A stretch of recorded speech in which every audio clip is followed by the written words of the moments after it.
हूं आपके साथ ज्योति पांडे। नेशन न्यूज 24 पर हम आपको दिखाएंगे देश दुनिया से जुड़ी तमाम बड़ी और मुख्य खबरें।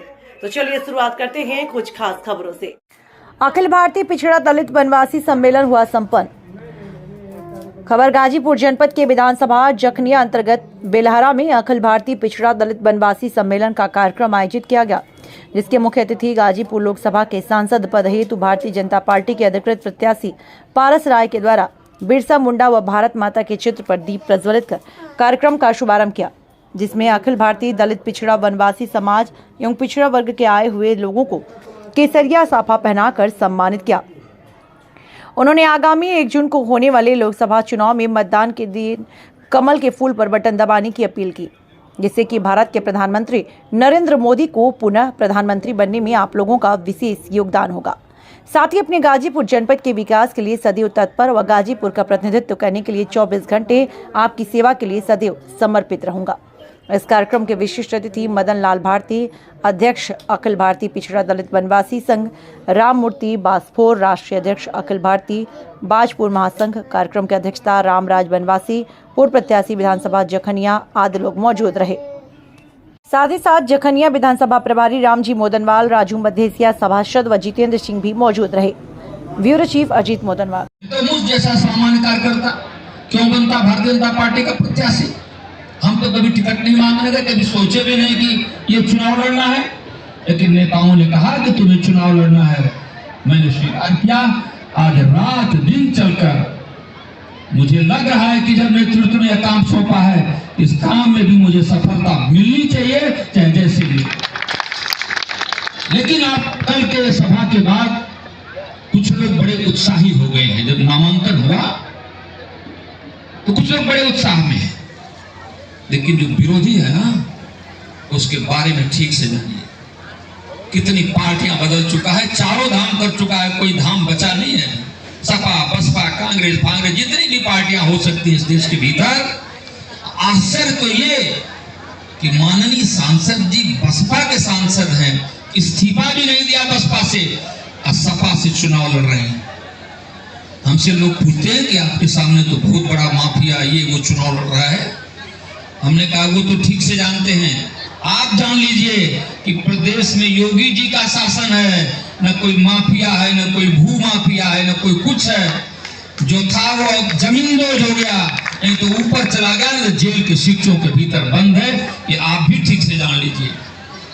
मित्रों, माताओं और बहनों, कुछ बातों पर हमको विशेष चिंता करनी पड़ेगी। आदरणीय नरेंद्र मोदी जी, अभी चर्चा है संविधान बदल जाएगा, ये हो जाएगा, वो हो जाएगा। अरे जरा देखिए, प्रधानमंत्री के पद पर बैठने से पहले वो प्रधानमंत्री हैं जिन्होंने संसद भवन के सामने साष्टांग दंडवत किया था जाकर। इसका यही अर्थ था कि डॉक्टर अंबेडकर द्वारा बनाए गए संविधान का पूर्ण पालन करूंगा, 100% पालन करूंगा। यही संदेश था सारे संसार को, पूरे देश को आदरणीय मोदी जी का। अपने बीच पा करके बहुत ही आह्लादित है और प्रसन्नता व्यक्त करते हुए मान रहे। अभी कई सौ अपने कार्यकर्ता हाथ में माला लेकर बैठे हैं अपने प्रत्याशी का स्वागत करने के लिए, अभिनंदन करने के लिए। साथियों, मैं ज्यादा कुछ नहीं कहना चाहूंगा, कार्यक्रम लंबा है, अपने बीच में कई वक्ता बैठे हुए हैं। बस एक बात स्वागत के रूप में अपनी बात कह के बात को पूरी करूंगा कि 1 जून को मतदान है, और आप जब मतदान करने जाइएगा तो उस व्यक्ति का चेहरा याद रखिएगा जो पूरे भारत ही नहीं पूरे दुनिया को आज की तारीख में दिशा देने का काम कर रहा है, जिसका नाम है नरेंद्र मोदी। जब आप 1 जून को मतदान करने जाइएगा तो उस व्यक्ति का चेहरा जरूर याद करिएगा जो पूरे उत्तर प्रदेश में बाबा बुलडोजर के नाम पर कानून व्यवस्था को चुस्त दुरुस्त करके पूरे उत्तर प्रदेश में अमन चैन कायम करने का काम किया है, जिनका नाम है योगी आदित्यनाथ जी। और जब आप मतदान करने जाइएगा 1 जून को, तो गाजीपुर की धरती का लाल आज की तारीख में जम्मू कश्मीर में उपराज्यपाल के रूप में जिन्होंने कार्यभार संभालने का काम किया है, जब आप करने जाइएगा तो मनोज सिन्हा जी का भी चेहरा याद कर लीजिएगा, जिनको पूरे पूर्वांचल में विकास पुरुष के रूप में जाना जाता था।